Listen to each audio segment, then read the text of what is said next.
நண்பர்கள் அனைவருக்கும் வணக்கம். இந்த வீடியோவில் நாம் ஜாவா ஆப்ஜெக்ட் ஓரியன்டட் ப்ரோக்ராமிங் கான்செப்டில் இருக்க பாலிமார்ஃபிசம் அப்படின்ற ஒரு விடயத்தை பார்க்க போகிறோம். வழக்கமாகவே பார்த்தீங்க அப்படின்னா நம்ம எதுவுமே ஒரு உதாரணத்தை பயன்படுத்தி பார்த்துட்டு அதுக்கு பிறகு தான் நம்ம என்ன செய்வோம் அப்படின்னா அதனுடைய வரைவிலக்கணம் இதெல்லாமே பார்ப்போம் இல்லையா.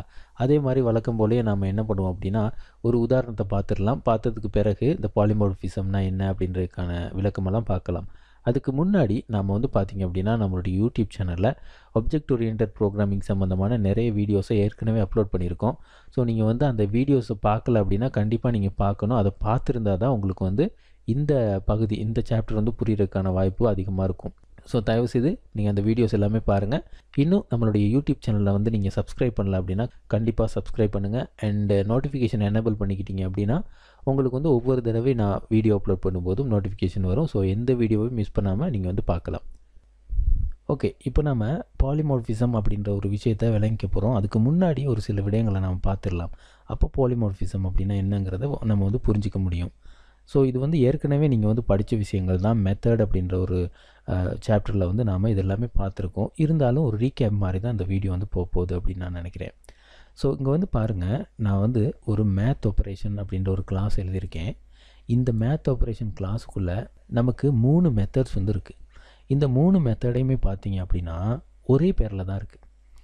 ஆட் இங்கேயும் ஆட் இங்கேயும் ஆட். அப்போ 3 மெத்தடுமே ஒரே பேரில் தான் இருக்குது. அப்போது ஒரு கிளாஸுக்குள்ளே நம்ம ஒரே நேமில் ஒன்றுக்கு மேற்பட்ட மெத்தடை நாம் எழுத முடியுமா அப்படின்னா கண்டிப்பாக முடியும். அப்போது அப்படி எழுதும்போது பின்பற்ற வேண்டிய சில ரூல்ஸ் இருக்குது. அது என்ன ரூல்ஸ் அப்படின்னா, முதலாவது ரூல் ஒரு மெத்தடுக்கும் இன்னொரு மெத்தடுக்கும் இடையில் குறைந்தபட்சம் அதனுடைய டேட்டா டைப் சரி மாறுபடணும்.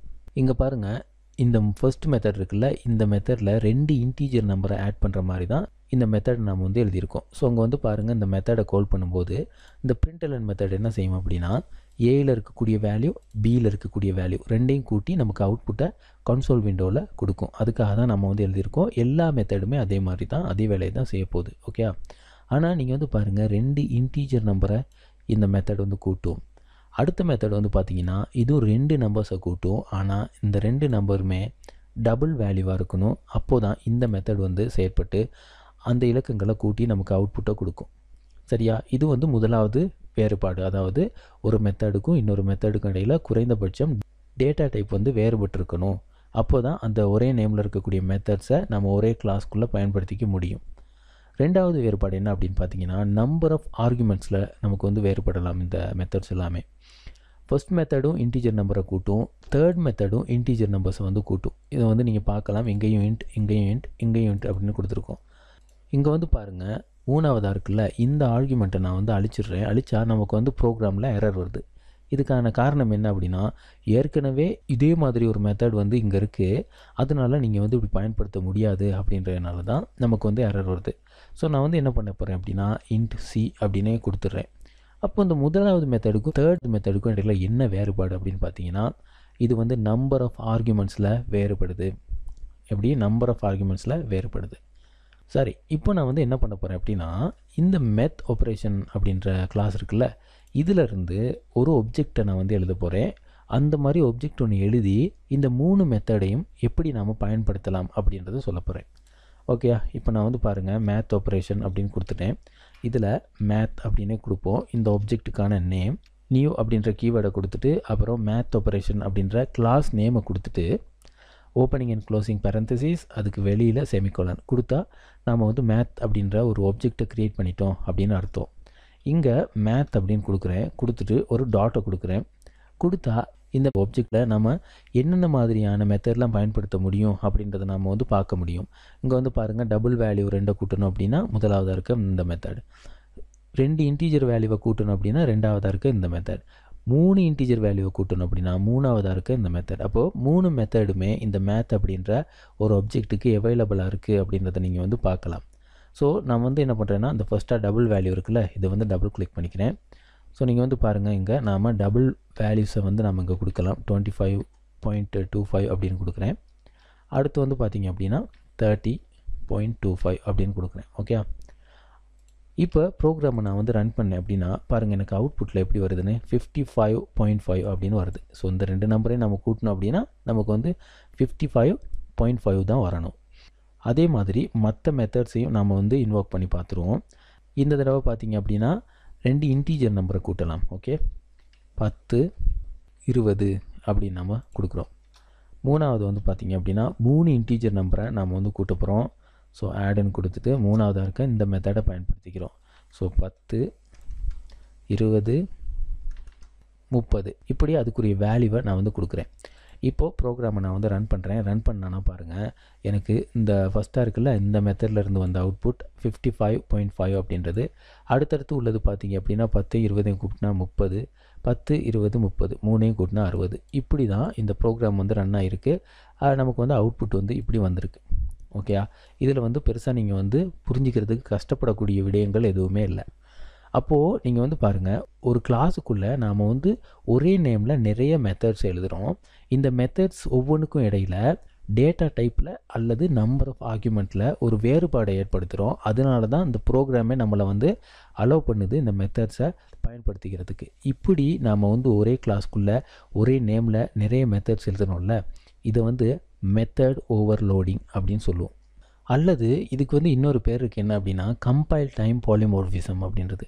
பாலிமார்ஃபிசம் அப்படின்னா என்னென்னு நம்ம இன்னும் பார்க்கல. இந்த கம்பைல் டைம் அப்படின்றத மட்டும் நீங்கள் வந்து மைண்டில் வச்சுக்கோங்க.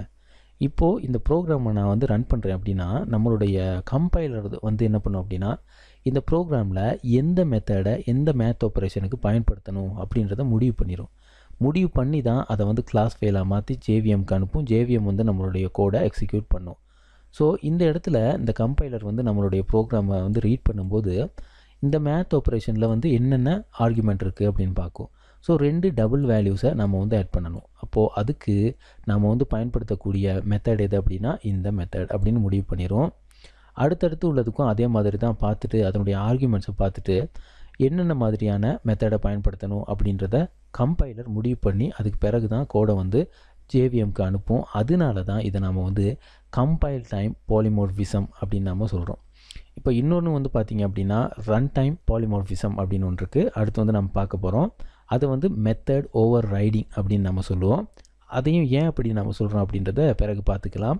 இப்போது இதுதான் சரியான டைம் என்னத்துக்கு அப்படின்னா பாலிமார்ஃபிசத்தை நம்ம வந்து விளங்கிறதுக்கு. பாலிமார்ஃபிசம் அப்படின்ற வார்த்தையை நம்ம வந்து ரெண்டாக பிரிக்கலாம். பிரித்தோம் அப்படின்னா முதலாவது பகுதி பாலி அப்படின்னு இருக்கும், ரெண்டாவது வந்து மார்ஃபிசம் அப்படின்னு இருக்கும். பாலி அப்படின்ற வார்த்தையினுடைய ஆங்கில விளக்கம் என்ன அப்படின்னா மெனி அப்படின்னு சொல்லுவாங்க. மார்ஃபிசத்துக்கு வந்து பார்த்திங்கன்னா ஃபார்ம்ஸ் அப்படின்னு நம்ம சொல்லுவோம். அப்போது ரெண்டையும் சேர்த்து மெனி ஃபார்ம்ஸ் அப்படின்னு சொல்கிறோம் அப்படின்னா நிறைய வடிவங்கள் அல்லது நிறைய முறைகள் இந்த மாதிரி நமக்கு வந்து ஒரு அர்த்தம் வந்து கிடைக்கிது இல்லையா. அதை வந்து ஏன் சொல்கிறாங்க அப்படின்னா ஒரு குறிப்பிட்ட ப்ரோக்ராமிங் செயற்பாடு சரியா, அதை செய்கிறதுக்கு நாம் வந்து பல வழிகளில் பல முறைகளில் நம்ம வந்து மெத்தடை பயன்படுத்திக்கலாம். அதை தான் இந்த பாலிமார்ஃபிசம் அப்படின்றது மூலமாக நாம் வந்து அடையாளம் கண்டுக்கிறோம். அப்போது இங்கே வந்து பாருங்கள், ஒரு குறிப்பிட்ட செயற்பாடை தான் செய்கிறோம். அதாவது என்ன, மெத்தட்ஸை பயன்படுத்தி நம்பர்ஸை ஆட் பண்ணுறோம், அவ்வளோதான்.